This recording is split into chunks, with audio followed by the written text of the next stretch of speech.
On 12 March 1938, Nazi Germany annexed Austria in an event known as the Anschluss. Almost immediately, public violence against Austria's Jewish population erupted. Vienna was flooded with swastikas, anti-Semitism became official state policy, and violence against Jews was no longer punished but encouraged.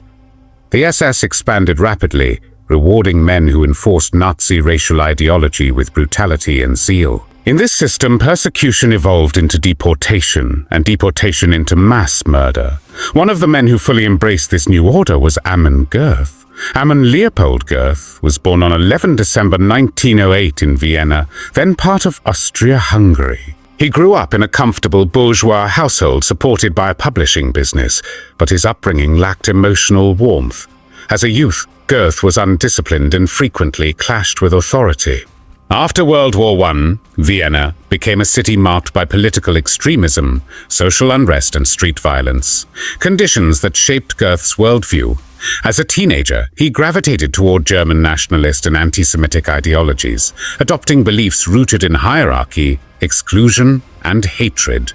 He initially joined the Heimwehr, a right-wing nationalist militia, but soon found it insufficiently radical. In 1930, he committed fully to Nazism, joining the Austrian Nazi Party and shortly afterward the SS. Within the SS, Göth found an environment that rewarded aggression, obedience, and ideological fanaticism, allowing him to rise steadily through the ranks. When the Austrian Nazi Party was banned in 1933, Göth continued his activities illegally from Germany, smuggling weapons and propaganda into Austria. Though briefly arrested, he avoided conviction. After the Anschluss in 1938, he returned openly to Vienna and married Anna Geiger. They had 3 children. Following the outbreak of World War II in September 1939, Göth volunteered for the Waffen-SS and was deployed to occupied Poland. His duties included confiscating Jewish property, organizing forced relocations, and managing deportations.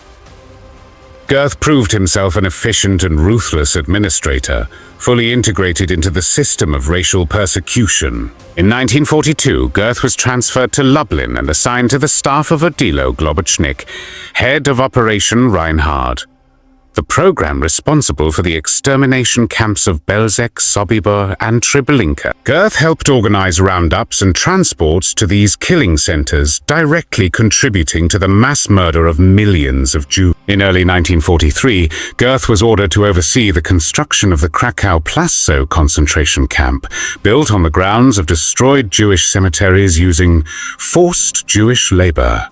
Violence accompanied every stage of construction. Executions were used to enforce discipline, and terror defined daily life. After the liquidation of the Krakow ghetto on 13 March 1943, thousands were murdered or deported. Those deemed fit for labor were sent to Płaszów, while the elderly, sick and children were sent to extermination camps. Göth was appointed commandant and immediately imposed absolute terror, declaring himself the prisoners a god. Göth murdered inmates almost daily, often shooting them from the balcony of his villa for minor infractions or no reason at all. Collective punishment was routine, with prisoners executed in retaliation for escapes or mistakes. Food smuggling was punished by death. Violence was systematic and sadistic. Göth trained dogs to attack prisoners, personally tortured inmates, and ordered mass executions at Ujua Gorka. Survivor testimony later estimated that 8,000 to 12,000 people were murdered under his authority at Płaszów. Outside the camp, Göth also played a key role in the liquidation of other ghettos and camps, personally shooting women and children.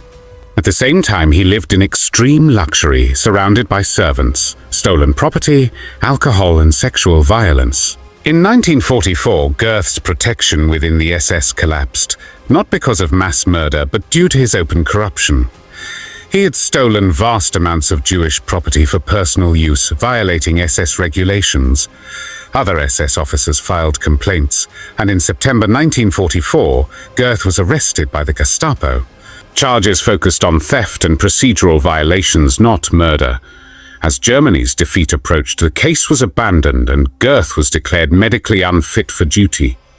After the war, Göth was captured by US forces while disguised as a regular soldier. Initially unrecognized, he was later identified by former prisoners and extradited to Poland in 1946.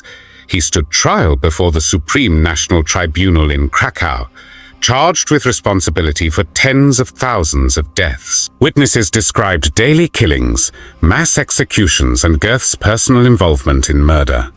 Göth showed no remorse, mocked survivors, and denied responsibility. The court found him guilty of war crimes and crimes against humanity and sentenced him to death. On 13 September 1946, Amon Göth was executed by hanging in Krakow. His final words were a Heil Hitler. His body was cremated, and his ashes were scattered into the Vistula River. He was 37 years old.